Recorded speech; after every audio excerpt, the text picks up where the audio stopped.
समुच्च S का आधार है। ये अकेला आधार नहीं है, यानी अद्वितीय आधार नहीं है, और भी आधार हो सकते हैं। अगर मैं थोड़ा सा चेंज इसी में कर दूं तो मान लो पहला वेक्टर हम 1 0 0 ना लेके 10 0 0 ले लेते, 10 0 0।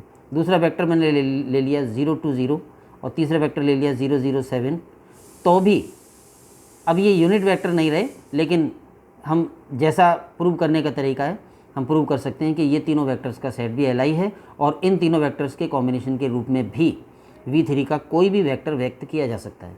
जैसे अगर हम यहाँ व्यक्त करना चाहें, इसी को व्यक्त करना चाहें 2 7 6, हम चाहें कि 2 7 6 अब इन तीन वेक्टर्स के कॉम्बिनेशन के रूप में कैसे व्यक्त होगा, तो जो फर्स्ट वेक्टर है 10 0 0, वहाँ एक कोफिशिएंट चुनना होगा।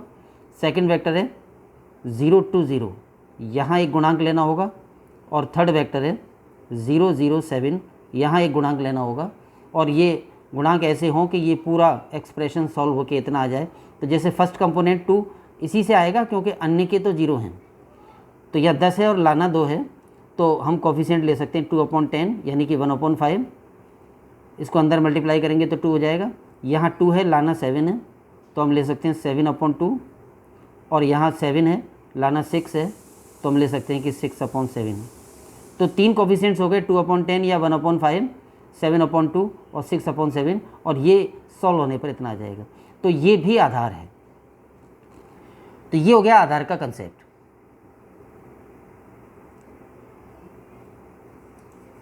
अब आती है बात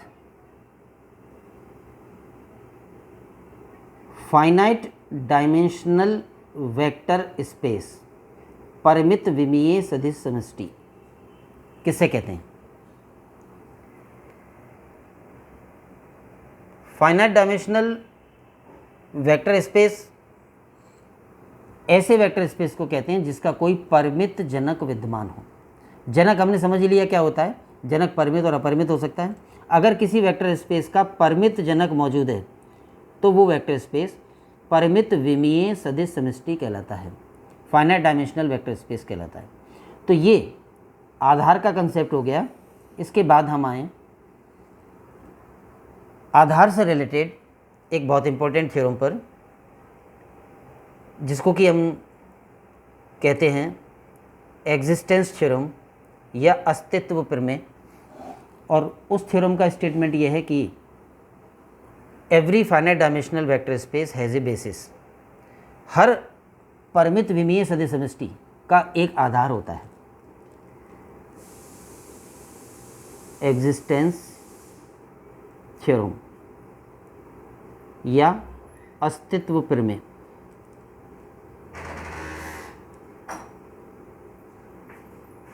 ये क्या होती है? प्रत्येक परिमित विमीय सदिश समष्टि का कम से कम एक आधार होता है। Every finite dimensional vector space has a basis, प्रत्येक परिमित विमीय सदिश समष्टि का एक आधार होता है। तो मान इसका प्रूफ इस तरह से होगा, मैं थोड़ा जल्दी से ख़त्म करूँगा क्योंकि प्रूफ आपके पास लिखा हुआ है, आपने पहले पढ़ा हुआ है। वेक्टर स्पेस V/F है और मान लें कि ये फाइनाइट डायमेंशनल है, फाइनाइट डायमेंशनल है। तो फाइनाइट डायमेंशनल की हमने अभी परिभाषा पढ़ी, इसका मतलब है कि इसका कोई परिमित जनक मौजूद है। तो मान लें कि इसका एक परिमित जनक है S और S में वेक्टर्स हैं α1 α2 एंड सो ऑन αn।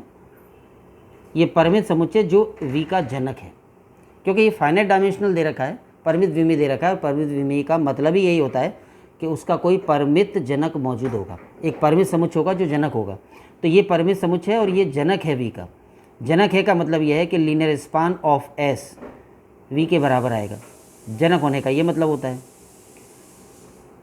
हमने एक बात देखी होगी कि ज़ीरो वेक्टर जो होता है उसका लीनियर कॉम्बिनेशन बनाने में कोई कंट्रीब्यूशन नहीं होता है। जैसे पहले एक छोटा एग्जांपल ले लें, मान लो कि S में दो ही वेक्टर होते α1 α2 और हम कहें कि ये V का जनक है, तो V का कोई भी वेक्टर मान लो अल्फ़ा इन दोनों के कॉम्बिनेशन के रूप में लिखा जा सकेगा। और वो ऐसा लिखा जा सकेगा कि alpha is equal to A1 alpha 1 plus A2 alpha 2। ये अगर दो वेक्टर्स का ये समुच्चय V का जनक हो तो V का कोई भी वेक्टर अल्फ़ा ले लो, वो इन दोनों के कॉम्बिनेशन के रूप में लिखा जा सकेगा। अब मान लो हम ये कहें कि S में एक वेक्टर जीरो वेक्टर भी था और बाकी दो वेक्टर थे, और मान लो ये जनक है। अगर ये जनक है तो इसका मतलब ये है कि इन तीन वेक्टर्स के कॉम्बिनेशन के रूप में V का हर वेक्टर लिखा जा सकता है। तो उसमें इन दोनों का तो आ ही गया। मान लो V का कोई भी वेक्टर अल्फ़ा है तो अल्फ़ा इन तीनों के कॉम्बिनेशन के रूप में लिखा जा सकेगा, तो एक पद इसका भी होगा। मान लो इसका गुणांक A3 आता है तो A3 इंटू जीरो वेक्टर। अब हम देख रहे हैं कि अगर ये लिखा जा सकता है तो इस स्टेप को हटाने के बाद भी ये सही होगा, क्योंकि ये तो अपने आप में ज़ीरो वेक्टर है। मतलब ये कि अगर किसी वेक्टर को ऐसे समुच्चय के सदिशों के संचय के रूप में लिखा जा सकता हो जिसमें एक जीरो वेक्टर हो, तो फिर उस जीरो वेक्टर को हटाने के बाद बाकी बचे समुच्चय के संचय के रूप में भी लिखा जा सकेगा। और इस बात को हम शॉर्ट में ऐसे कह सकते हैं कि zero vector has no contribution in linear combination. रैखिक संचय बनाने में ज़ीरो वेक्टर का कोई योगदान नहीं होता। ज़ीरो वेक्टर को रखें चाहे हटा दें, लीनियर कॉम्बिनेशन तो नॉन ज़ीरो वेक्टरों से बनेगा। वापस हम अपनी बात पर आएँ। V finite dimensional vector space है, तो इसका मतलब है कि S V का एक परिमित जनक मौजूद होगा। मान लिया हमने ये परिमित जनक है। अगर इन वेक्टर्स में कोई जीरो वेक्टर रहा भी हो भी तो उसे हटा दो, क्योंकि अगर ये इसमें जीरो वेक्टर के रहते हुए V का जनक है तो जीरो वेक्टर को हटाने के बाद भी V का जनक रहेगा। अतः ये मान लेने में कोई जनरलिटी का लॉस नहीं होता कि इसमें कोई जीरो वेक्टर नहीं है, मतलब था भी तो हटा दिया है, तो ये सारे नॉन ज़ीरो वेक्टर ले लिए गए। तो फाइनाइट डायमेंशनल है तो परिमित जनक होगा, और परिमित जनक ऐसा मौजूद होगा जिसमें कोई जीरो वेक्टर नहीं होगा। तो ये नॉन ज़ीरो वेक्टर्स का फाइनाइट सेट है और ये V का जनक है। अब हमें सिद्ध करना है कि V का कोई ना कोई आधार होगा, तो हम इस जनक समुच्चय में से ही आधार निकालेंगे। S जनक समुच्चय तो है ही। अब उसके Li और Ld होने के बारे में दो चांसेस हो सकते हैं कि S Li है या फिर Ld है, दोनों में से एक तो होगा ही। अगर S Li है तो S ही आधार हो गया, क्योंकि जनक तो था ही, और यही हमें प्रूव करना है कि V का कोई ना कोई आधार होगा। और अगर S Ld होगा तो क्या करेंगे, अभी जो हमने एक पिछली थ्योरम डिस्कस की थी उसका उपयोग करेंगे। अगर ये समुच्चय Ld है तो इसमें कोई ना कोई वेक्टर ऐसा होगा जो अपने पूर्ववर्ती का रैखिक संचय होगा। मान लो वो वेक्टर अल्फ़ा k है, तो अल्फ़ा k मान लो इसमें ऐसा वेक्टर है जो अपने पूर्ववर्ती का रैखिक संचय है, यानी अल्फ़ा k किन का रैखिक संचय होगा, kवें वेक्टर से पहले आने वाले वेक्टर्स का। अल्फ़ा k ऐसे होगा A1 alpha 1 up to AK minus 1 alpha k minus 1, ऐसा होगा। तो हम क्या करें, इस वेक्टर को S में से हटा के एक नया वेक्टर S1 बना लें, और S1 जो वेक्टर बनेगा, एक नया सेट S1 बना लें, और S1 जो सेट बनेगा उसमें अल्फ़ा 1 से अल्फ़ा k माइनस 1 तक वेक्टर्स होंगे, और उसके बाद अल्फ़ा k नहीं होगा, और अल्फ़ा k प्लस 1 से और अल्फ़ा n तक होंगे। अब हम ये प्रूव कर सकते हैं कि ये एक वेक्टर अल्फ़ा k हटाने के बाद ये जो n माइनस 1 सदस्यों वाला समुच्चय बचा, S में थे n और इसमें रह गए n माइनस 1, अल्फ़ा k हटा दिया।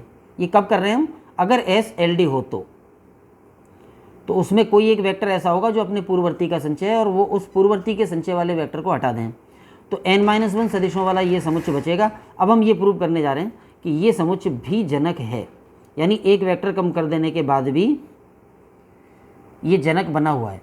और इसके लिए हमें मात्र ये प्रूव करना है कि मेन वेक्टर स्पेस V का कोई भी वेक्टर अल्फ़ा लें तो वो S1 के सदिशों के संचय के रूप में भी लिखा जा सके।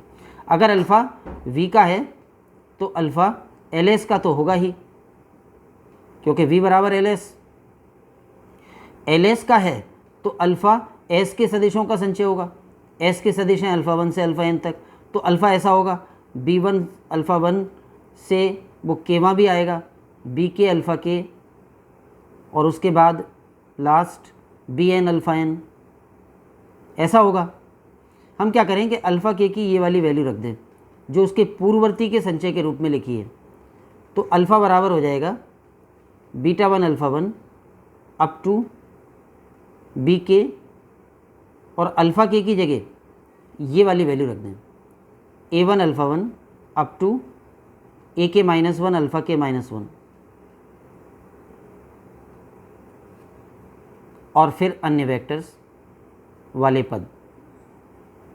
अब हम देखेंगे कि राइट हैंड साइड से अल्फ़ा के गायब हो चुका है, अल्फ़ा के नहीं है। रीअरेंजमेंट करके अल्फ़ा जो है इस रूप में व्यक्त हो जाएगा, अल्फ़ा वन के दो पद होंगे तो B one plus B K alpha one, B one alpha one और B K A one alpha one, तो बी के ए वन और अल्फ़ा वन कॉमन। इसी प्रकार एक coefficient into alpha two plus coefficient into alpha के minus one plus coefficient कोई into alpha K plus one plus कोई coefficient into alpha N, ऐसा आ जाएगा ये। और इस राइट हैंड साइड को हम कह सकते हैं किन का संचय है, ये S1 के सदिशों का, क्योंकि इसमें अल्फ़ा के नहीं है, अल्फ़ा के एलिमिनेट हो गया है।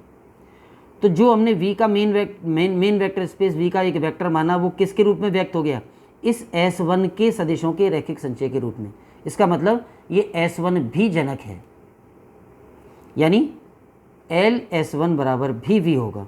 तो ये इसमें मेन स्टेप है। एक बार इस मेन स्टेप को मैं रिपीट करूं तो क्या है कि अगर n सदिशों वाला कोई समुच्चय S V का जनक है, वो Li है, तब तो वो खुद ही आधार हो जाएगा। और अगर वो Ld है तो फिर इसमें कोई ना कोई वेक्टर ऐसा होगा जो अपने पूर्ववर्ती का संचय होगा। वो वेक्टर मान लो अल्फ़ा के है, इस अल्फ़ा के को इसमें से हटा दें तो S1 बनता है। फिर ये प्रूव किया है कि ये S1 भी जनक रहेगा। अब S1 जनक रहेगा, एक वेक्टर कम हो गया उसमें और वो जनक है। अगर वो जनक है तो फिर वो Li और Ld में से कुछ भी हो सकता है। पहले क्या था, S या तो Li होगा या Ld होगा। अगर S Ld है तो हमने S1 प्राप्त कर लिया, वो जनक है। अब अगर S1 Li है या S1 Ld है, अगर S1 Li है तो S1 आधार हो जाएगा क्योंकि जनक तो था ही। और अगर S1 भी Ld है तो फिर S1 में से भी एक वेक्टर हटा के एक छोटा सेट S2 बनाएंगे, और वो ऐसा बनाएंगे कि वो जनक बना रहेगा, यानी L ऑफ S2 V के बराबर रहेगा। जनक तो रहेगा, जनक होने के गुणधर्म को हम कम नहीं कर रहे, क्योंकि हम ऐसा वेक्टर छांट के हटाते हैं जिसके हट जाने के बाद भी वो जनक बना रहता है। अब अगर S2 जनक है, उसके बाद S2 Li हो सकता है या Ld हो सकता है। अगर S2 Li है तो S2 आधार हो जाएगा, और अगर S2 भी Ld है तो एक और वेक्टर कम करके S3 बनाएंगे, वो भी जनक होगा। ये प्रक्रिया चलती रहेगी जब तक कि Li सेट नहीं आ जाए, और जब भी हमें Li सेट आ जाएगा वही आधार हो जाएगा, क्योंकि जनक हमेशा हर स्टेप पर है। S भी जनक है, S1 भी जनक है, S2 भी जनक है, तो ये जनक तो हैं ही। जब भी Li वाला ऑप्शन आ जाएगा कि अब जो सेट आया है वो Li है, तो वो आधार हो जाएगा। इस तरह से हम कह सकते हैं कि आधार होगा अवश्य। अब एक जो छोटी सी बात उठती है वो ये कि कहीं ऐसा तो नहीं है कि S में से एक एक वेक्टर हटाते हटाते और S के सारे वेक्टर ही हट जाएं और Li सेट आए ही नहीं। ऐसा नहीं होगा, क्योंकि अगर हटाते हटाते ऐसा हो गया कि एक वेक्टर बचा और उसके बाकी के सारे हट गए, कोई सा भी एक बचा, तब तो फिर ये Li आ ही जाएगा। क्यों आ जाएगा? क्योंकि एकल सदिश का समुच्चय यानी एक सदस्यीय समुच्चय, अगर वो एक सदस्य नॉन ज़ीरो है तो वो हमेशा Li होता है। सिंगल नॉन ज़ीरो वेक्टर का सेट हमेशा Li होता है, और हमें पता ही है कि ये सारे वेक्टर्स नॉन ज़ीरो थे। तो एक एक वेक्टर हटाते हटाते कभी ना कभी Li सेट आ ही जाएगा, ये कन्फर्म है। ऐसा नहीं होगा कि सारे ही हट जाएं और Ld ये हर बार Ld ही आता रहे, Li आए ही नहीं। इसलिए हम कह सकते हैं कि एक फाइनाइट डायमेंशनल वेक्टर स्पेस का हमेशा आधार होता है। तो ये एग्जिस्टेंस थ्योरम है, और डिटेल में आप सिस्टमेटिक आपके पास लिखी हुई है, उसको पढ़ लेना। मैंने बस इतना ही बताया था कि वो समझ में आ जाए। इसके बाद एग्जिस्टेंस थ्योरम के बाद एक थ्योरम है कि क्योंकि वेक्टर स्पेस का, फाइनाइट डायमेंशनल वेक्टर स्पेस का आधार होता है, ये तो इससे सिद्ध हो गया, अस्तित्व तो है, लेकिन एक ही आधार हो ऐसा नहीं है, एक से अधिक आधार हो सकते हैं। अभी मैंने एक उदाहरण दिया था जिसमें V3 के 2 आधार बताए थे। तो आधार है ये तो कन्फर्म है, लेकिन एक से अधिक हो सकते हैं। नेक्स्ट थ्योरम में ये प्रूव किया जाता है कि अगर किसी वेक्टर स्पेस के 2 आधार हैं, मान लो एक S और एक T, दोनों आधार हैं, इसका मतलब है कि दोनों Li हैं और दोनों V के जनक हैं, तो इन दोनों में सदिशों की संख्या इक्वल होती है। सदिश अलग अलग हो सकते हैं, जैसे इसमें 3 सदिश हों वो दूसरे हैं, और इसमें 3 सदिश हैं वो दूसरे हैं, तो सदिश तो अलग अलग हो सकते हैं 2 आधारों में, लेकिन सदिशों की संख्या समान होती है। तो ये एक प्रमेय है, any 2 basis have equal number of vectors.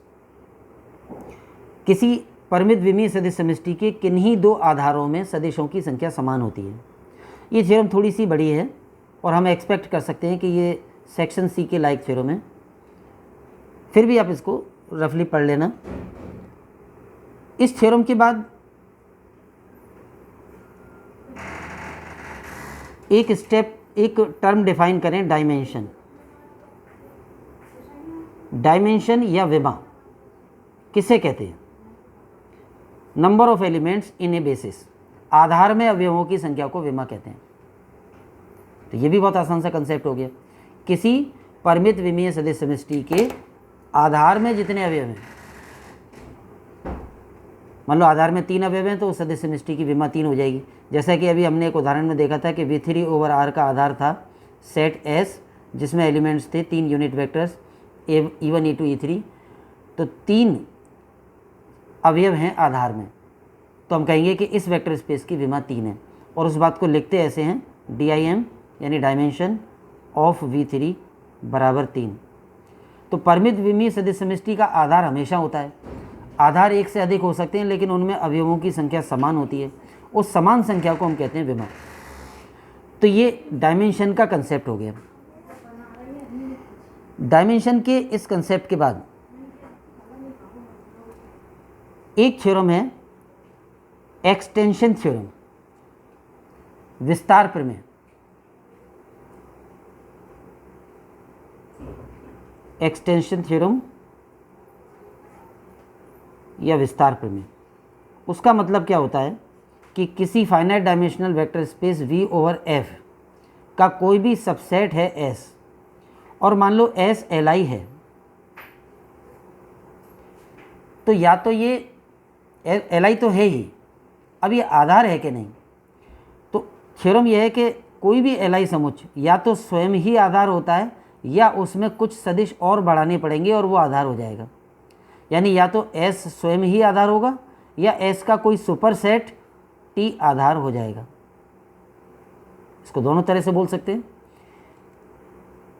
Every Li set of a finite dimensional vector space is a subset of a basis, एक आधार का उपसमुच्चय होता है।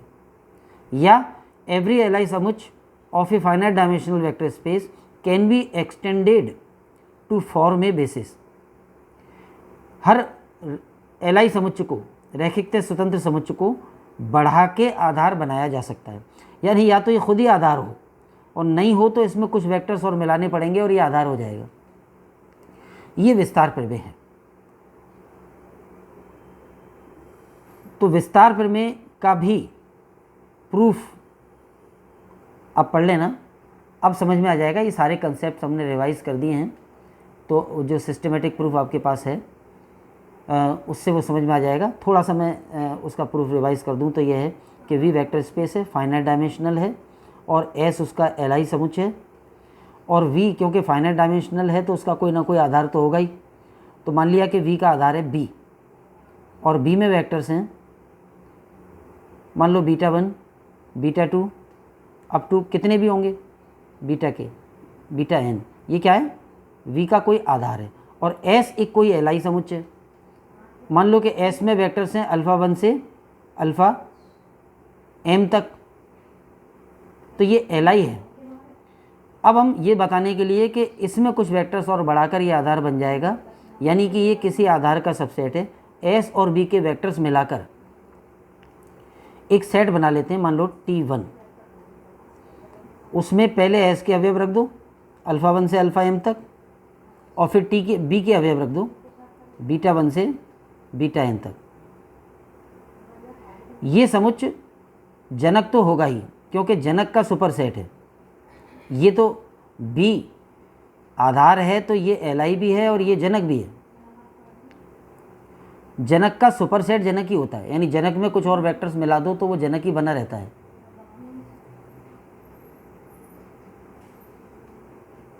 अब क्योंकि इसका सुपर सेट है ये, तो ये जनक तो होगा ही।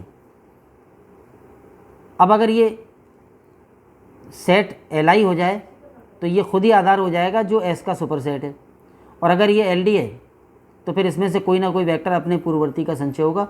वो वेक्टर अल्फ़ा वालों में से नहीं हो सकता, क्योंकि अल्फ़ा वालों में से अगर होगा तो अल्फ़ा वालों में से जो वेक्टर होगा वो अल्फ़ा वालों का ही पूर्ववर्ती सदस्य होगा। वो हो नहीं सकता, क्योंकि एस एलआई है।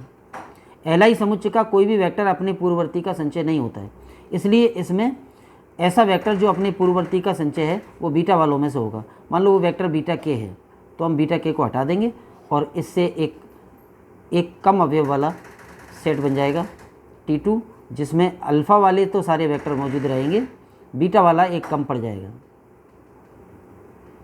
और ये जनक बना रहेगा। क्योंकि निष्कासन की प्रक्रिया हमारी ऐसी है कि हम उस वेक्टर को हटाते हैं जो अपने पूर्ववर्ती का संचय है, और उस वेक्टर को हटाने पर जनक होने के गुणधर्म पर कोई फर्क नहीं पड़ता है, ये जनक बना रहेगा। अब अगर ये एलआई है तो ये खुद आधार हो गया, और ये ऐसा आधार हो गया जो एस का सुपर सेट है, और अगर ये भी एलडी है तो एक और बीटा वेक्टर हटेगा। इस तरह से बीटा वेक्टरों के निष्कासन करते करते हमें ऐसा वेक्टर, ऐसा सेट मिल जाएगा कोई TR जिसमें सभी अल्फ़ा वेक्टर रहेंगे, क्योंकि अल्फ़ा वेक्टर निष्कासित नहीं होने वाले, और कुछ बीटा वेक्टर रहेंगे, और ये एलआई आ जाएगा। हमने बताया कि एलआई अवश्य आता है। जब भी ये एलआई आ जाएगा तो ये इस एलआई समुच्चय एस का ऐसा सुपर सेट आ गया जो आधार है। तो ये मैंने शॉर्ट में विस्तार प्रमेय का प्रूफ लिया है, ये विस्तार प्रमेय। तो इस तरह से आज हमने जो कंसेप्ट्स पढ़े हैं, हमने लीनियर कॉम्बिनेशन और लीनियर स्पान इससे पहले वाले वीडियो में पढ़ लिया था, और आज जो हमने पढ़े हैं वो कंसेप्ट्स हैं वेक्टर्स का एलआई होना, वेक्टर्स का एलडी होना, एलडी और एलआई की कुछ थ्योरम्स, आधार किसे कहते हैं ये पढ़ा, एलआई और जनक होना इसका मतलब आधार है। वो जो बेसिस थी इकाई सदिशों वाली, उसे हम स्टैंडर्ड बेसिस कहते हैं। मानक आधार की कंसेप्ट भी, या ये शब्द भी ध्यान रख लें, मानक आधार इकाई सदिशों का जो समुच्चय होता है वेक्टर स्पेस Vn के लिए, वो मानक आधार कहलाता है। इसके अलावा हमने फाइनाइट डायमेंशनल वेक्टर स्पेस किसे कहते हैं ये देखा, एग्जिस्टेंस थ्योरम पढ़ी, every finite dimensional vector space has a basis. Dimension किसे कहते हैं वो पढ़ा, किसी भी फाइनाइट डायमेंशनल वेक्टर स्पेस में आधार में जितने अवयव होते हैं वो उसकी विमा या डायमेंशन कहलाती है, और विस्तार प्रमेय पढ़ी। तो इन सारे कंसेप्ट्स को आपके पास जो सिस्टमेटिक नोट्स हैं उनसे एक बार पढ़ लें तो ये तैयार हो जाएंगे। मैंने केवल रिवाइज़ किया है, याद दिलाया है। आज के लिए इतना ही। Thanks to all. जय हिंद।